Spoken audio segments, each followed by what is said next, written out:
Longest stage है। कैसी है? Longest stage. हमने कहा बेटा सेल साइकिल जब आपने पढ़ा, जीवन फेज में कहीं ना कहीं डीएनए का रेप्लिकेशन हुआ, जीवन फेज में कहीं ना कहीं हम कह सकते हैं ट्रांसक्रिप्शन हुआ, ट्रांसलेशन हुआ, और एस फेज में डीएनए का रेप्लिकेशन हुआ। ठीक है ना? तो हम ये कह सकते हैं कि जीवन फेज में सबसे ज्यादा प्रोटीन सिंथेसिस होगी, क्योंकि वहां डीएनए ओपन होगा, अनबाइंड डीएनए मिलेगा। फिर इसके बाद जब मेस फेज में आए तो वहां डीएनए रेप्लिकेशन हुआ, और उसके साथ साथ किसकी फॉर्मेशन हुई वहां पर? माइक्रोट्यूब्यूल। या हम कह सकते हैं कि यस फेज में डीएनए रेप्लिकेशन के साथ साथ कौन सा ऐसा सेल ऑर्गेनेल जो डबल हो रहा है, बताइएगा? सेंट्रोसोम। कौन हो रहा है? सेंट्रोसोम। तो सेंट्रोसोम डबल कहां पर हो रहा है? यस फेज में। जीवन में ट्रांसक्रिप्शन हो रहा है, जीवन में ट्रांसक्रिप्शन हो रहा है, ट्रांसलेशन हो रहा है, मतलब प्रोटीन सिंथेसिस हो रही। यस में सेंट्रोसोम डबल हो रहा है, इसके साथ साथ प्रोटीन सिंथेसिस। G2 में ट्यूबुलिन प्रोटीन की सिंथेसिस हो रही है। किसकी हो रही है? और सेल कहीं ना कहीं डिवीजन के लिए जा रही है। और फिर इसके बाद एम फेज में एंट्री होती है, और एम फेज को 4 सब स्टेज में बांटा गया है ना? पहला इसमें 2 प्रोसेस याद रखो कि पहला है कैरियोकाइनेसिस और दूसरा है साइटोकाइनेसिस। यानी पहले न्यूक्लियस डिवाइड करेगा और फिर क्या डिवाइड करेगी? साइटोप्लाज्म। तो न्यूक्लियर डिवीजन को यहाँ पर हम कैरियोकाइनेसिस को कह सकते हैं 5 सब स्टेज में बांटा गया। प्रोफेज, मेटाफेज, एनाफेज और टेलोफेज। प्रोफेज लॉन्गेस्ट है और एनाफेज इसके सबसे ज्यादा शॉर्टेस्ट है। इस बात को ध्यान में रखेंगे।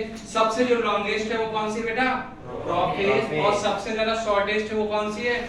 एनाफेज। और अगर हम ऑर्डर की बात करें, क्रम की बात करें, तो सबसे ज्यादा टाइम प्रोफेज लेगी, फिर टीलोफेज लेगी, फिर आपकी मेटाफेज लेगी, और फिर कौन सी लेगी? एनाफेज। तो हम सबसे पहले प्रोफेज को समझते हैं कि प्रोफेज में एक्चुअली में क्या हुआ। हमने कहा यस और G2 में अमाउंट ऑफ डीएनए का डबल हुआ था, याद रखिएगा, और इसके साथ सेंट्रोसोम आपका डबल हो गया था। अब देखिए यहाँ पर जो क्रोमैटिन है, या हम कहें जो डीएनए है बेटा, वो इंटरवाइंड है। कैसा है? इंटरवाइंड है, आपस में उलझा हुआ डीएनए। तो सबसे पहले कहीं ना कहीं हम कहेंगे जो ये इंटरवाइंड है बेटा, बहुत ज्यादा उलझा हुआ है, इसको अनटेंगल करना है, इसको सुलझाना है।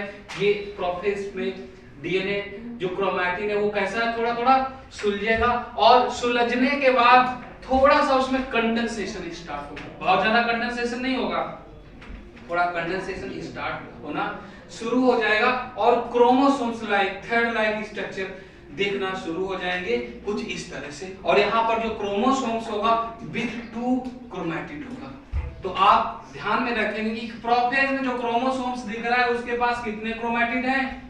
2 क्रोमैटिड होंगे। तो यहाँ पर तुम्हें कुछ इस तरह से क्रोमोसोम दिखेगा। और फिर इसके बाद हम देखते हैं कि बेटा सेंट्रोसोम अपीयर हो जाता है। सेंट्रोसोम क्या है? अपीयर हो जाएगा। और सेंट्रोसोम अपीयर होने के बाद बेटा ये स्टार्ट करेगा मूव टू अपोजिट पोल, यानी कि दोनों सेंट्रोसोम किधर चले जाएंगे? अपोजिट पोल पर चले जाएंगे। दोनों सेंट्रोसोम किधर चले जाएंगे?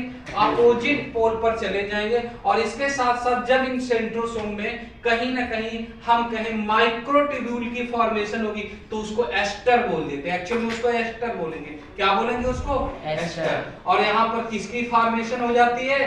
माइक्रोट्यूब्यूल इसमें बन जाता है, तो हम उसको एस्टर बोल देते हैं। क्या बोल देते हैं हम? एस्टर यहाँ पर बोल देते हैं। और इसके बाद हम देखते हैं कि बेटा स्पिंडल फॉर्मेशन शुरू हो जाती है। तो यहाँ पर माइक्रोट्यूब्यूल पर क्या बनता है? Spindle formation. और स्पिंडल फॉर्मेशन के बाद हम ये कह सकते हैं कि न्यूक्लियर मेम्ब्रेन स्टार्ट डीजनरेटिंग। देखिए अभी डीजनरेट नहीं होगी। प्रोफेज में न्यूक्लियर मेम्ब्रेन कोई पूछे डीजनरेट होगी? नहीं, न्यूक्लियर मेम्ब्रेन क्या होगी? स्टार्ट करना शुरू हो जाएगी, डीजनरेट करना शुरू हो जाएगी। यानी कि जो ये क्रोमोसोम्स आपको दिख रहे थे बेटा, इनको साइटोप्लाज्म में लाना है। अगर न्यूक्लियर मेम्ब्रेन डीजनरेट हो जाएगी तो जाहिर सी बात है कि जो क्रोमोसोम्स अभी आपको दिख रहे थे बेटा, वो कहां पर आ जाएंगे? साइटोप्लाज्म में क्रोमोसोम्स आ जाएंगे। तो जो प्रोफेज है बेटा, वो किसके साथ एंड होगी? स्टार्ट एंड होगी न्यूक्लियर मेम्ब्रेन के डीजनरेटिंग के साथ। इसके साथ साथ आप याद रखोगे ER, गोल्गी बॉडी और न्यूक्लियोलस यहाँ पर पूरी तरह से डिसअपीयर हो जाएंगे। ये बात समझ में आ रही है? ER गोल्गी बॉडी और न्यूक्लियोलस पूरी तरह से डिसअपीयर हो जाएगा। अगर हम आपसे पूछे कि न्यूक्लियोलस के डिसअपीयर होने का रिजल्ट क्या होगा, तो जाहिर सी बात है अगर न्यूक्लियोलस डिसअपीयर होगा तो प्रोटीन सिंथेसिस नहीं होगी। तो जो प्रोसेस कहीं ना कहीं स्टार्ट हुआ था, कहां से स्टार्ट हुआ था? अनटेंगलिंग ऑफ डीएनए, यानी कि पहले अनटेंगल हुआ, सुलझा और फिर कंडेंसेशन। ये कहीं ना कहीं एंड हो रहा है।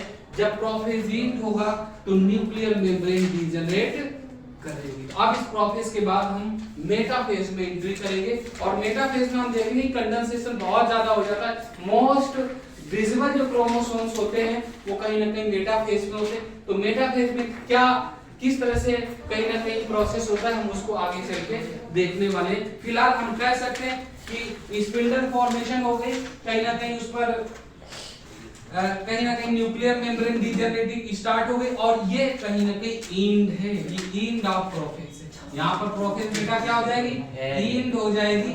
ये बहुत ही सबसे जो लॉन्गेस्ट स्टेज है वो प्रोसेस है, क्योंकि सेल को डिवाइड करना तो मेजर प्रिपरेशन यहाँ पर हो रही है ना? आपके दिमाग में बिल्कुल रखना। कई बार आपसे क्वेश्चन पूछा जाता है, आपसे पूछता है एस्टर फॉर्मेशन कहाँ पर हो रही है, तो आपके दिमाग से हट जाता है एस्टर फॉर्मेशन कहाँ पर हो रही है? प्रोफेस। कहाँ पर हो रही? प्रोफेस। आपसे पूछेगा कि भैया माइक्रोट्यूब्यूल अपोजिट पोल पर मूव सेल साइकिल की कहीं ना कहीं डिवीजन की किस स्टेज में कर रहे हैं, तो आपको क्या याद रखना है?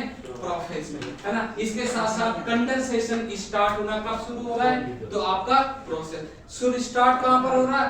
कहीं ना कहीं प्रोसेस में हो रहा है। और हम कह रहे हैं कि न्यूक्लियर मेम्ब्रेन डीजनरेटिंग या डिसइंटीग्रेशन इसका शुरू हो जाएगा। तो याद रखिएगा बेटा, यहाँ पर न्यूक्लियर मेम्ब्रेन का डिसइंटीग्रेशन हुआ है।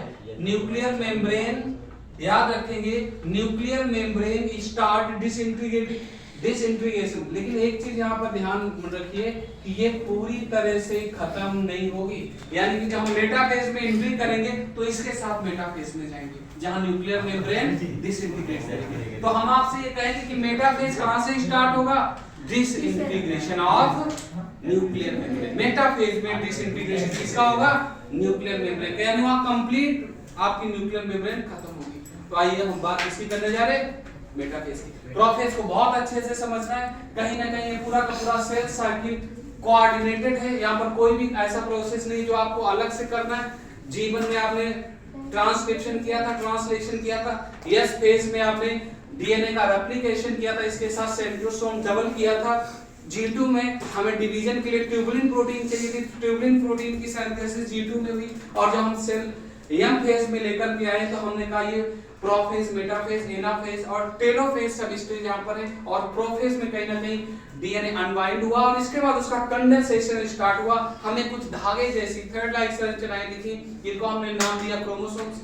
और यहाँ क्रोमोसोम्स विद 2 क्रोमैटिड है। और इसके साथ कहीं ना कहीं हम कह सकते हैं कि यहाँ पर आपको दिखना शुरू हो जाएगा, यहाँ पर कहीं ना कहीं सेंट्रोसोम यहाँ पर अपीयर होगा और ये मूव करेगा अपोजिट पोल की तरफ और उसमें एस्टर की फॉर्मेशन हो जाएगी। मतलब इस पर माइक्रोट्यूब्यूल बनेंगे और इसके साथ स्पिंडल फाइबर बनेगी और कहीं ना कहीं न्यूक्लियर मेम्ब्रेन स्टार्ट डीजनरेट करेगी। कहीं ना कहीं जो सारे के सारे क्रोमोसोम्स हैं अब हमने उनको साइटोप्लाज्म में। तो मेटाफेज कहां से स्टार्ट होगी? Disintegration of nuclear. तो आगे बात में मेटाफेज की करना